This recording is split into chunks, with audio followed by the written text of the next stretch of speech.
What if nothing in your life was random? What if every meeting, every joy, every loss was part of a thread far older than memory, far deeper than thought? In a world of rushing, forgetting, and breaking apart, there is another way to see that we are all connected, that every cause carries a ripple, that karma is not punishment, but the poetry of life unfolding. You are not here by accident. You are the fruit of seeds seen and unseen. So breathe, listen, and gently return. This is your path. These are your threads. Welcome to Threads of Karma. Seeds we cannot see. There are moments in life that feel like accidents. A stranger smiles at you, and somehow it changes your day. A friend turns into a soulmate, or a lover becomes a lesson. An illness arrives unannounced. A door closes without warning. A new beginning hides in a painful ending. And you ask yourself, why did this happen?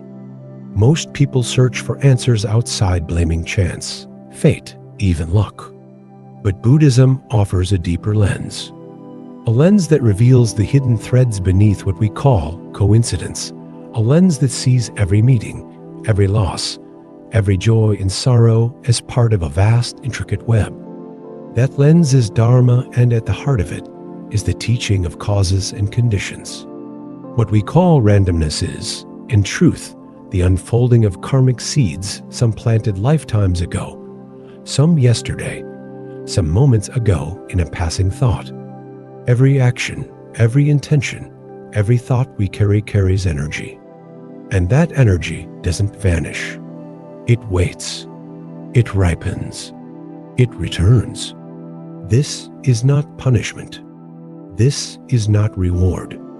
This is the law of nature. When we understand it, life becomes less confusing, less cruel, less chaotic. It begins to make sense, not always logically, but deeply. Imagine your life as a garden. Every word you speak is a seed. Every action is water. Every thought is sunlight or shadow. You may not see the flower grow today, but the seed is alive. And one day, under the right conditions, it blooms, or it withers, but it never disappears. Karma is not fate, it's cause, and it interacts constantly with dewey and conditions. Even a powerful seed cannot sprout without water, soil, light. Even a gentle thought can become a mighty tree under the right conditions. This is why the Buddha never taught blind faith. He taught understanding. He taught that we suffer not because life is unfair, but because we don't see clearly. We don't see the seeds we've planted. We don't see the forces at play. We don't see how every small moment matters. But when we begin to see, everything changes. We begin to understand that the present moment is not an isolated event. It is the fruit of countless causes and conditions.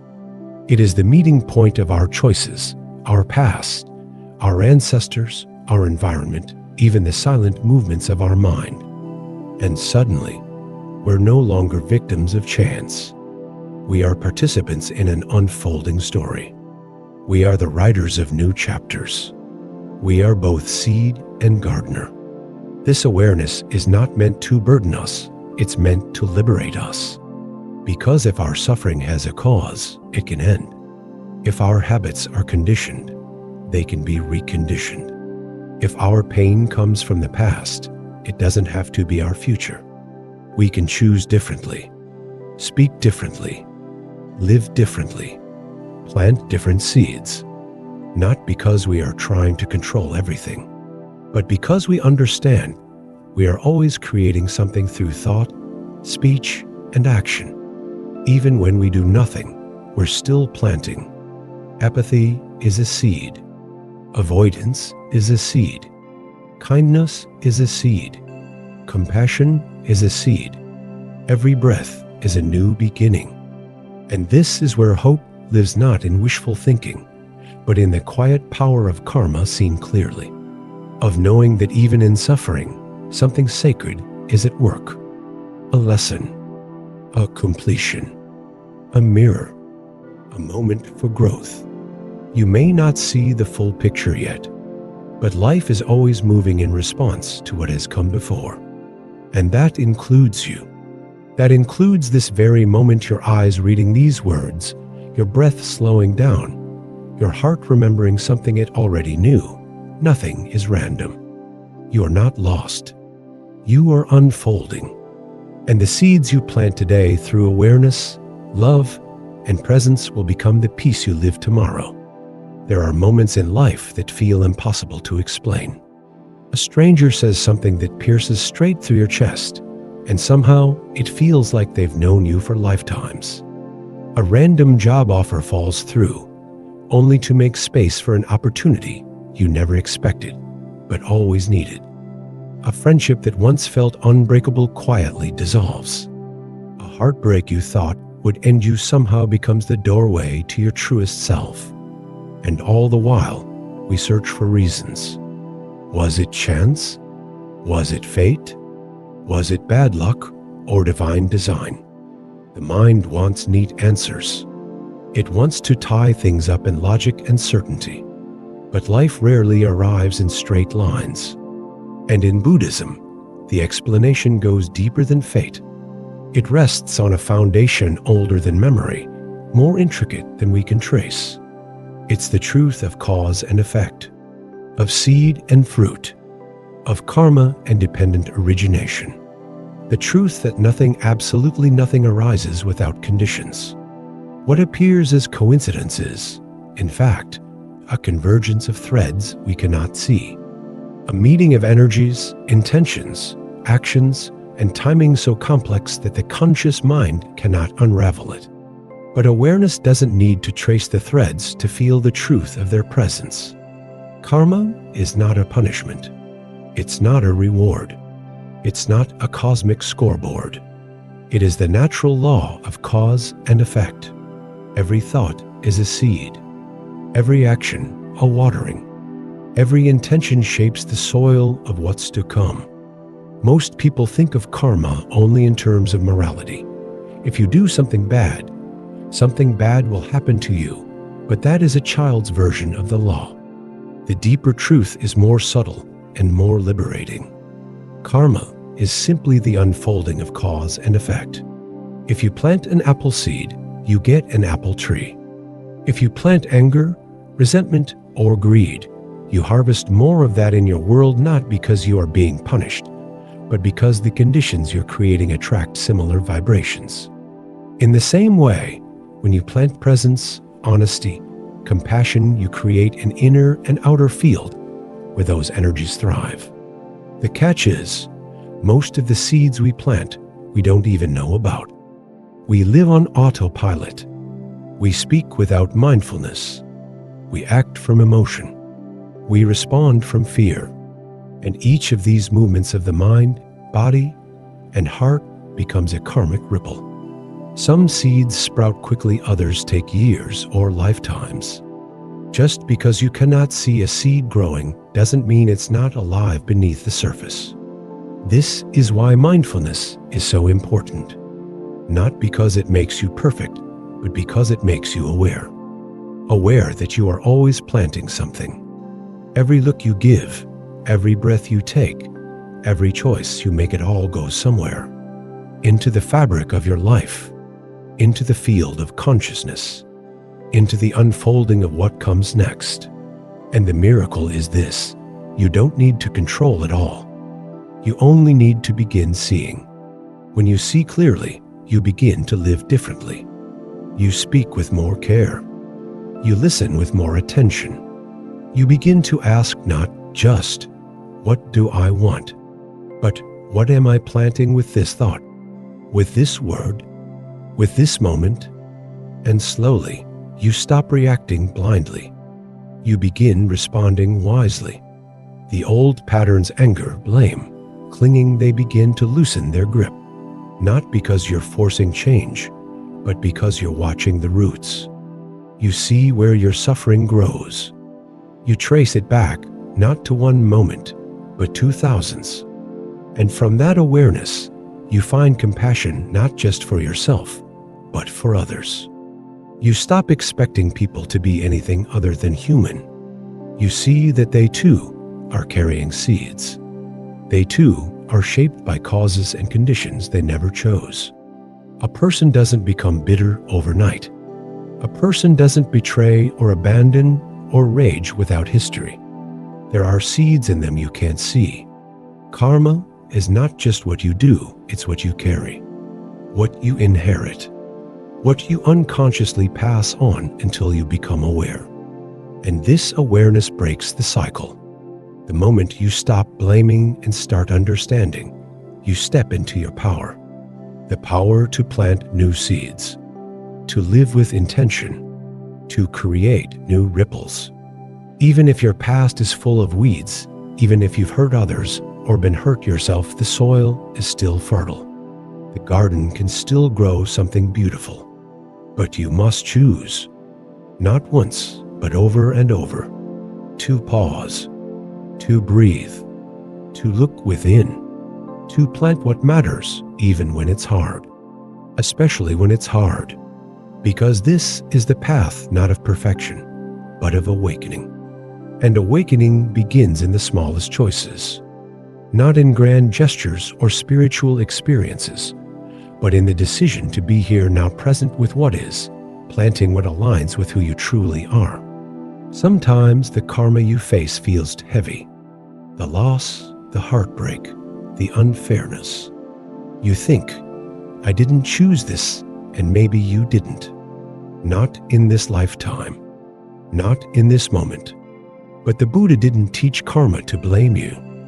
He taught it to free you, to show that everything arises from something and therefore everything can be changed, not reversed, but redeemed. Pain does not make you broken. It makes you fertile. It opens you to compassion. It reveals your hidden strength. And the way you meet your karma, that's the new seed. How you respond to what life brings you is more important than what life brings. A gentle heart in the face of loss is the seed of great love. Forgiveness in the face of betrayal is the seed of freedom. Patience in the face of delay is the seed of peace. You may not see the fruit today, but the seed is alive. And as long as you're breathing, it's not too late to plant something beautiful. You may not always get what you want, but you will always receive the echo of what you offer the world. Not as punishment, but as a mirror. Karma is not a system of judgment. It's a mirror of consciousness. It reflects what you bring to it. When you meet life with resentment, it hardens. When you meet life with gratitude, it softens. When you meet pain with presence, it transforms. When you meet the present moment with mindfulness, it becomes sacred. And suddenly, life no longer feels random. You begin to see the invisible architecture beneath it all. You see the seeds you've planted in others, how a kind word years ago still lives in someone's heart. You see the seeds others have planted in you, how one act of cruelty shaped your fear, how one act of love opened your soul. You see how nothing is ever wasted. Even the worst moments become compost for awakening. And you realize you are not powerless. You are not bound by your past. You are not defined by what you've endured. You are the gardener. You are the field. You are the witness. You are the seed. And this life, this moment, is your soil. Invisible threads that shape our lives. There are strings that pull our lives together, and we rarely see them. A choice we made years ago leads to a door opening today. A conversation we barely remember echoes in someone's mind for years.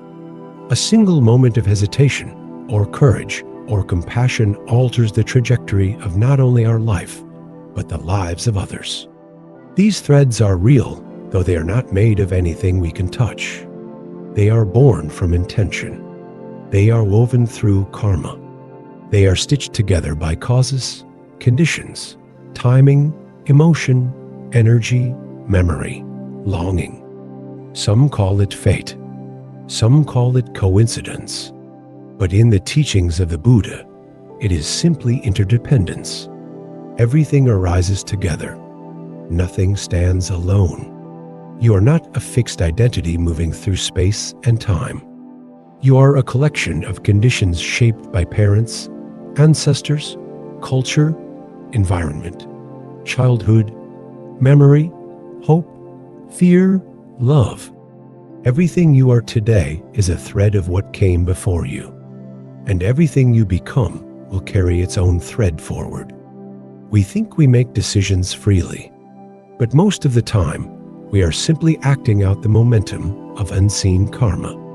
We are repeating patterns, reenacting old emotions, unconsciously living from conditioned responses. And the people we meet, they are not accidents either. They are echoes, mirrors, carriers of karmic threads that intersect with ours, sometimes gently, sometimes violently, sometimes beautifully, sometimes tragically, but never without meaning. The friend who triggers your deepest wound is not just a problem, they are a teacher. The partner who betrays you is not simply cruel. They may be the karmic reflection of your own mistrust, your own clinging, your own fear of being left. This is not to blame you. This is to free you. Because when you begin to see the threads, you begin to see your power. You begin to see that you are not just a victim of experience, you are a participant in an intricate web of becoming. Nothing comes into your life that doesn't have a teaching. Even your enemies, even your delays, even your loneliness. There is karma in it all, not as punishment, but as possibility. You see, karma is always moving, but how you meet it, how you respond to it, how you hold it in your awareness, that's what determines your evolution. And when you become aware of this, you begin to relate to people differently. You begin to soften. You begin to listen. You begin to ask not just, why are they like this? But what thread brought us together? You stop needing to fix or change everyone. You begin to witness. You begin to learn. And this transforms even the most painful relationships. You begin to honor them, even if they hurt, even if they end. Because you understand, we meet who we need to meet, not forever, but for a purpose. Some people arrive to break you open. Some arrive to remind you of your worth. Some arrive to test your boundaries. Some arrive to reflect the very thing you've been denying in yourself. And when they leave, it's not a failure. It's a completion. The karma is fulfilled. The lesson is received. The thread dissolves. And you move forward, not bitter, but wiser. The Buddhist view of human relationships is not rooted in possession, but in connection. We don't own anyone. We don't control when they come or go, but we do share karma with them for however long that thread remains unbroken. And in that shared karma, we are responsible, not for fixing them, but for responding with compassion, with awareness, with non-attachment. That doesn't mean staying in pain. It doesn't mean tolerating abuse. It means leaving without hatred. It means releasing without revenge. It means honoring the sacredness of the connection, even when it ends, especially when it ends, because endings are not failures. They are part of the thread, and every thread leads to another. You are always connected to something deeper, something wiser, something weaving your life together with a rhythm you may not always understand, but can always trust. And when you live from that trust, you begin to open to the unexpected. You begin to say, I don't know why this is happening yet, but I trust it belongs. That trust is not passive. It's not blind faith. It's born from watching the threads enough to know everything leads somewhere. Even this, even now, And that brings peace. That brings presence. That brings reverence for every encounter, every moment, every twist in the story. You begin to see that the person cutting you off in traffic may be an opportunity to practice patience, that the frustrating coworker may be a reflection of your own need for control, that the stranger who comforts you in passing may be the karmic repayment of a kindness you gave long ago. Nothing is random, but also nothing is permanent. The threads are always moving. You are not stuck. You are being woven. And if you can trust that weaving, you can stop fighting life. You can start dancing with it. This dance isn't always easy. Some threads are painful. Some carry ancestral wounds. Some are knotted with grief, shame, regret. But even those can be untangled. Even those can become art. The great tapestry of your life includes every color, every failure, every joy, every loss, every lesson. And it is still being woven. You are not finished. You are still forming. And the more aware you become of the threads, the more beautifully you can shape the pattern. Not by force, but by presence. By choosing what you plant. By blessing what has passed.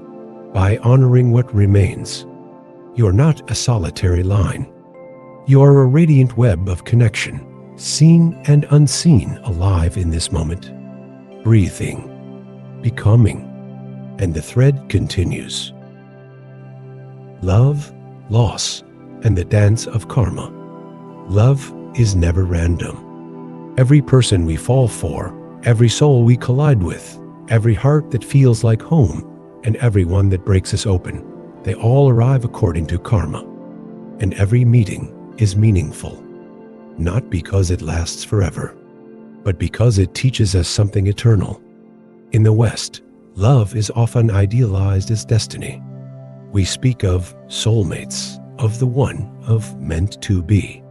But in Buddhism, love is not destiny. It is the convergence of causes and conditions, intricately woven together through the unfolding of karma. Two people don't just meet. They ripen into each other. They carry karmic threads, some formed in this life, some long before, and when the time is right, those threads pull them into contact, sometimes softly, sometimes like a storm. Love arrives when the karmic field is fertile, and leaves when that field dissolves. This is not meant to sound cold. It is meant to free you. Because if love is rooted in karma, then even the pain of parting holds wisdom. Even heartbreak has a purpose. Even the people who leave were part of the dance. And when you begin to see love this way, everything changes. You stop clinging to forever. You start honoring right now. You stop measuring relationships by how long they lasted. You start asking what they awakened. Because some souls come to stay, but others come to shake you, to stir you, to help you remember something you'd forgotten. Sometimes the deepest karmic loves are the ones that don't last, because they're not here to build a life with you. They're here to rebuild you, to hold up a mirror to your patterns, to bring your shadows into the light, to make visible the longing, fear, abandonment, attachment that you never wanted to face.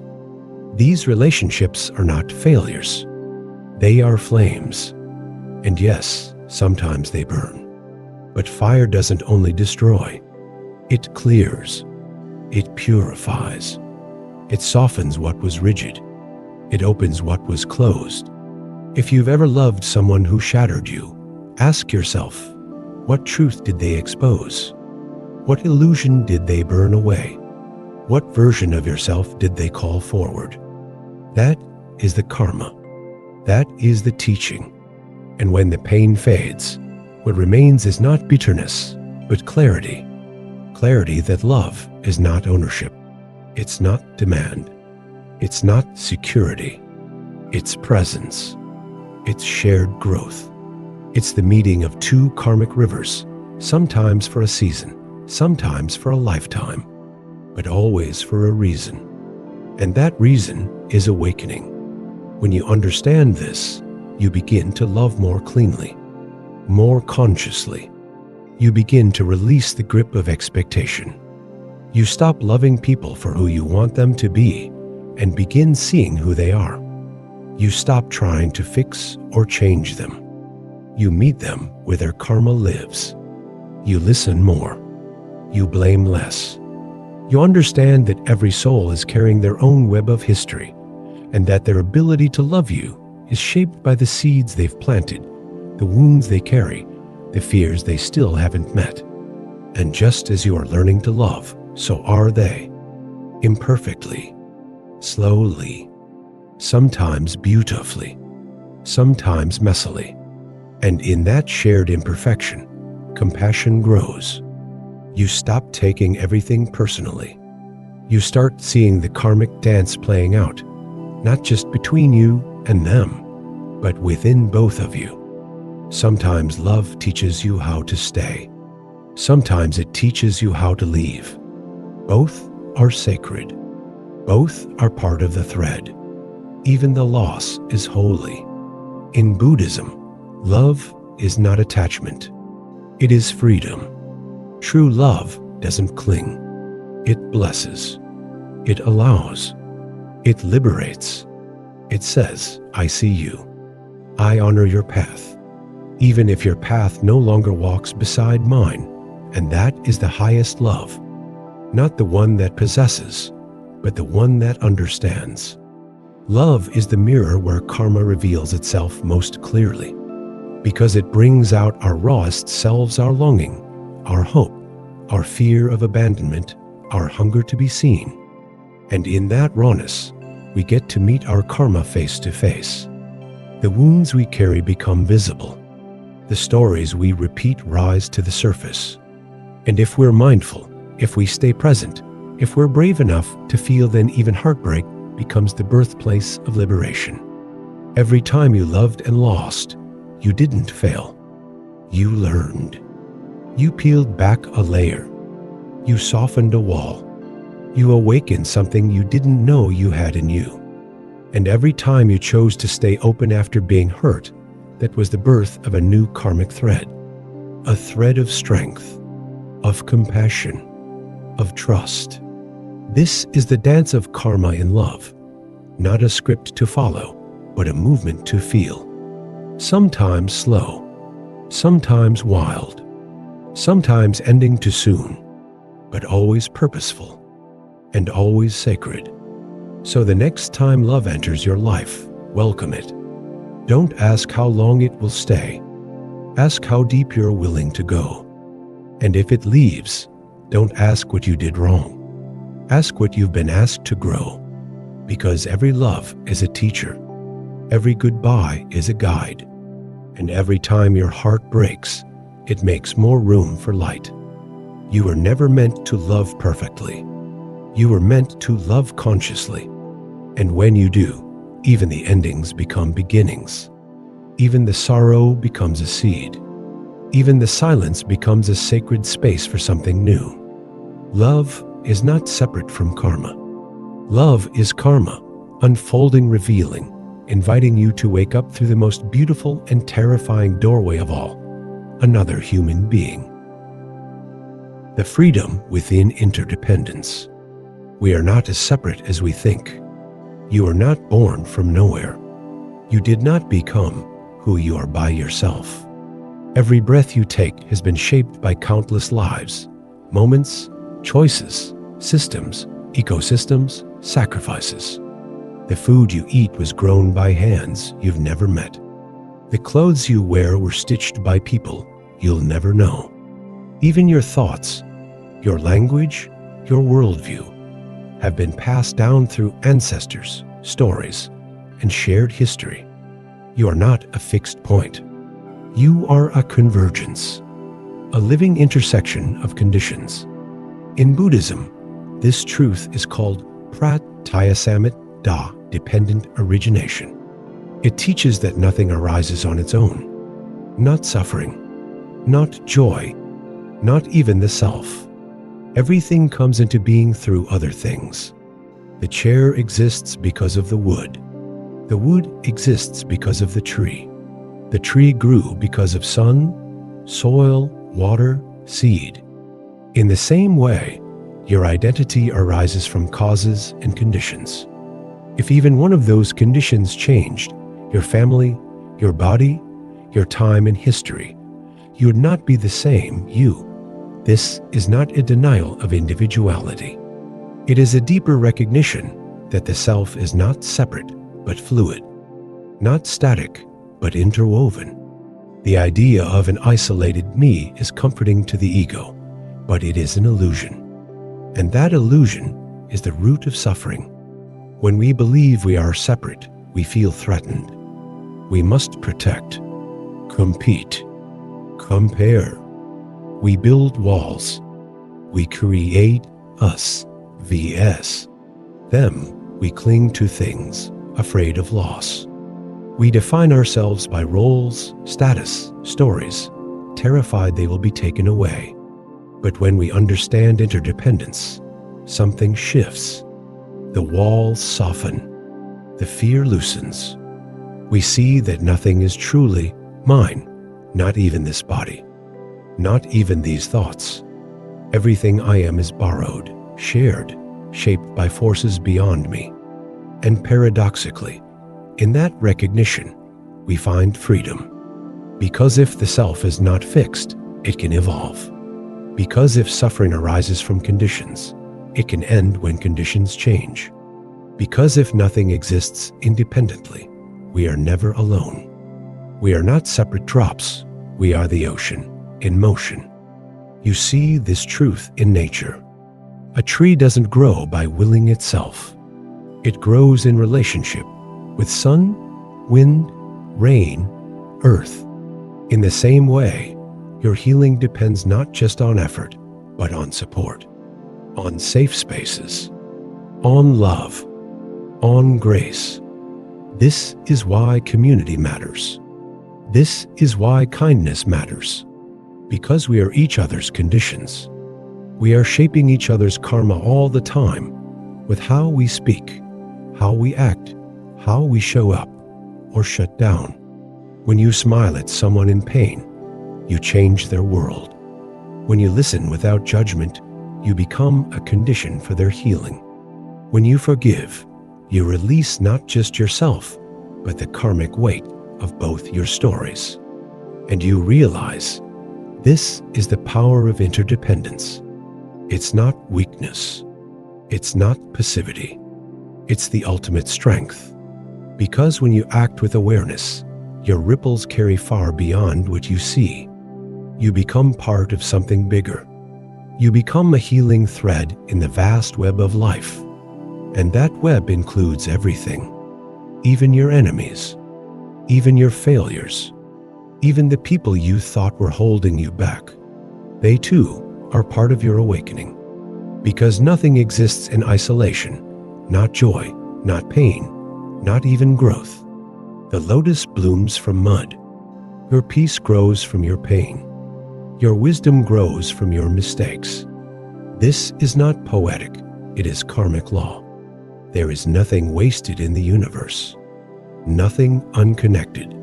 Nothing meaningless.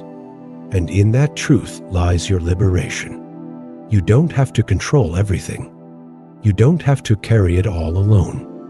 You only have to be aware of the thread you are holding and how you are pulling it.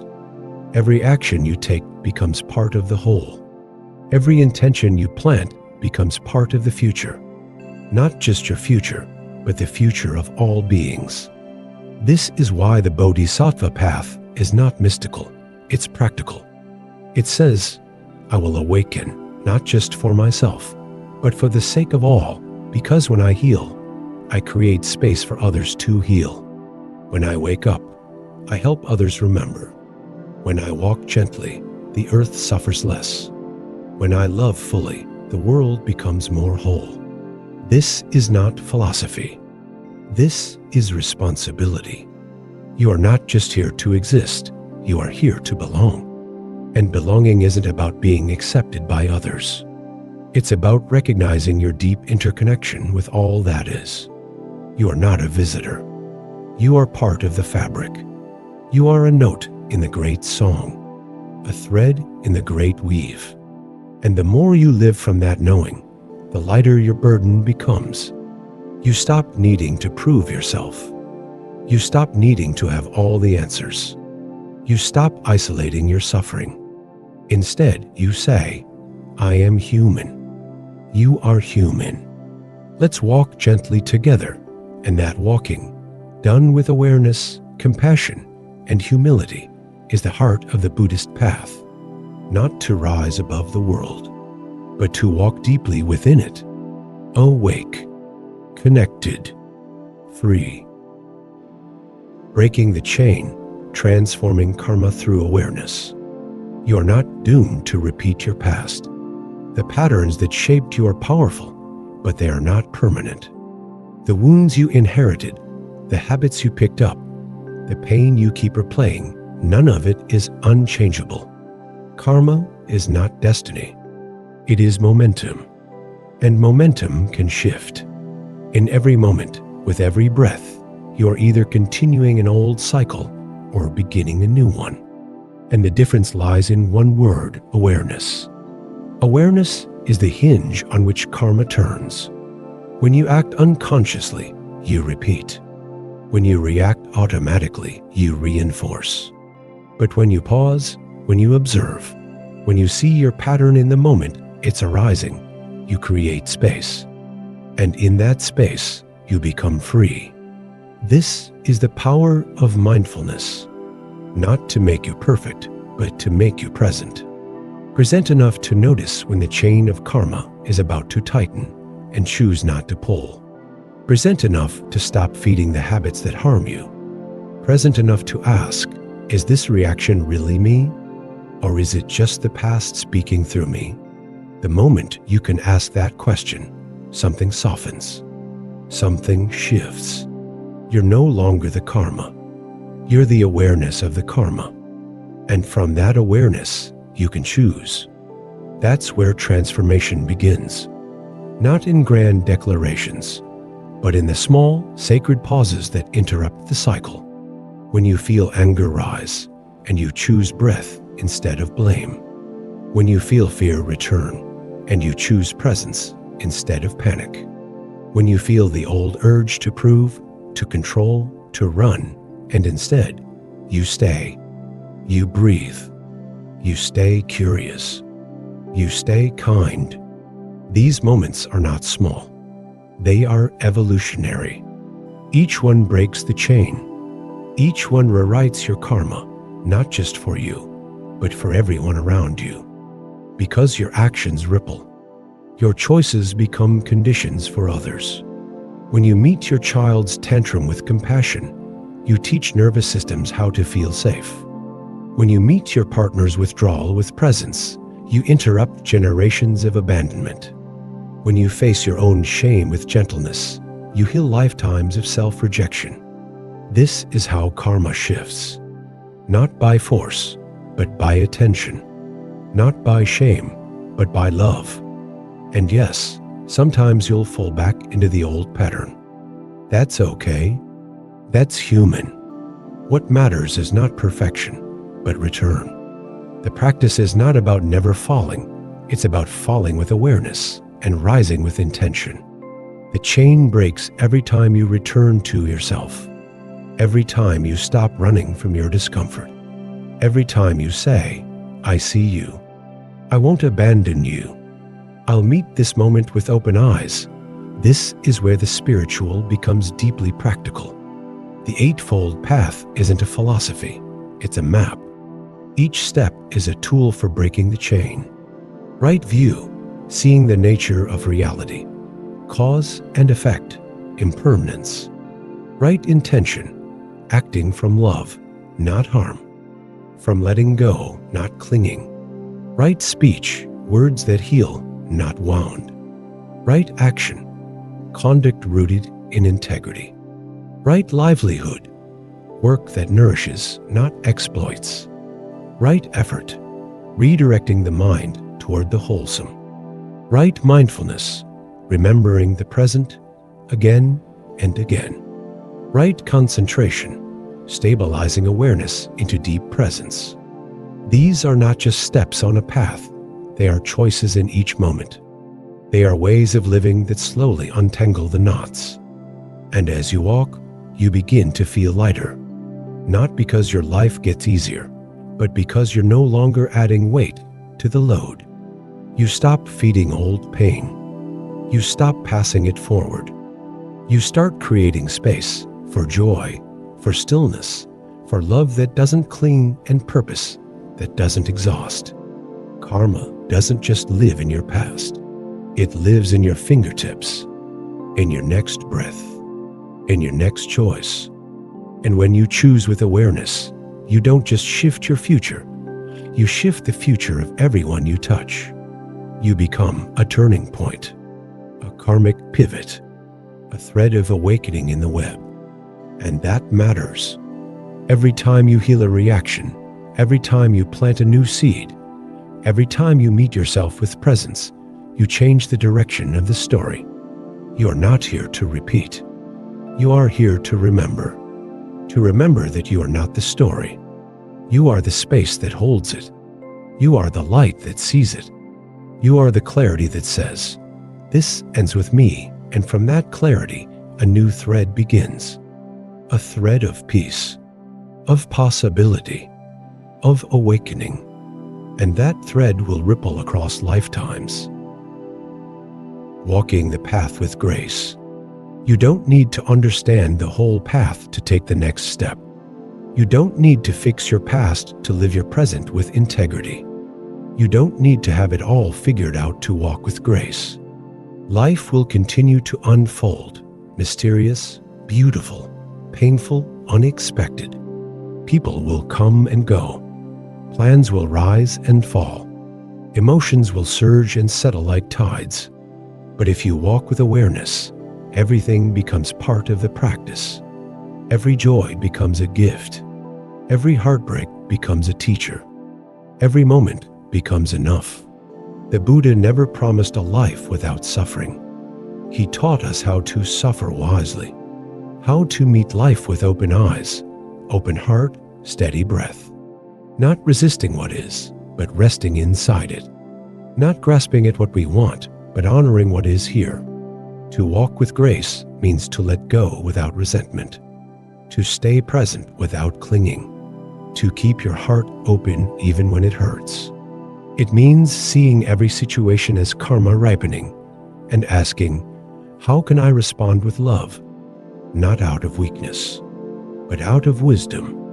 Because love that comes from wisdom knows everything is impermanent, everything is connected, everything is enough just as it is.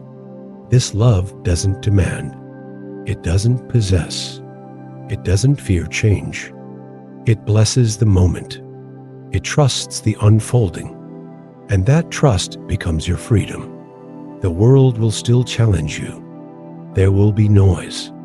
There will be loss. There will be injustice. But you don't have to carry it all. You only need to carry awareness. Awareness of what you're planting. Awareness of how you show up. Awareness of what you give your energy to. You can still build your dreams. You can still follow your passions. You can still feel desire, ambition, purpose. But now you do it with grace, with spaciousness, with peace, not because the world has slowed down, but because you have. Not in speed, but in presence, in attention, in care. That's what changes everything. You don't live differently by doing more. You live differently by being more. More awake, more intentional, more anchored in what matters. And when you live like this, you change your karma in real time. You stop repeating old loops. You begin living in alignment. You start making peace, not just for yourself, but for your children, your community, for the world. Every kind word you speak becomes a healing thread. Every boundary you set with compassion becomes a seed of clarity. Every time you pause instead of react, forgive instead of resent, soften instead of harden, you're reshaping the pattern. And slowly, your life becomes lighter. Not perfect, but real. Not without suffering, but rich with meaning. And you begin to see this is liberation. Not the end of pain, but the end of struggle against pain. The end of forgetting. The end of clinging. The beginning of freedom through remembrance. Through presence. Through surrender. You don't need to escape karma. You only need to walk with it, consciously, kindly, lightly. You don't need to erase your past. You only need to hold it with love. You don't need to become someone new. You only need to return to what you've always been, spacious, compassionate, aware. And from that place, your life becomes a sacred offering. Not a performance, but a practice. Not a product, but a path. A quiet, radiant walk through the world. Planting seeds, meeting people, making peace, and letting go. With grace. You don't need to untangle the whole thread to take your next step. You don't need to escape your past. You only need to walk with it gently, with presence. Everything that brought you here was a part of your becoming, and everything you choose next will become part of someone else's thread too. So speak with kindness, act with awareness, plant with love. The web is vast, and you are not just a point on it, you are the weaver. In each breath, a new karma begins, and with it, a chance to walk with grace,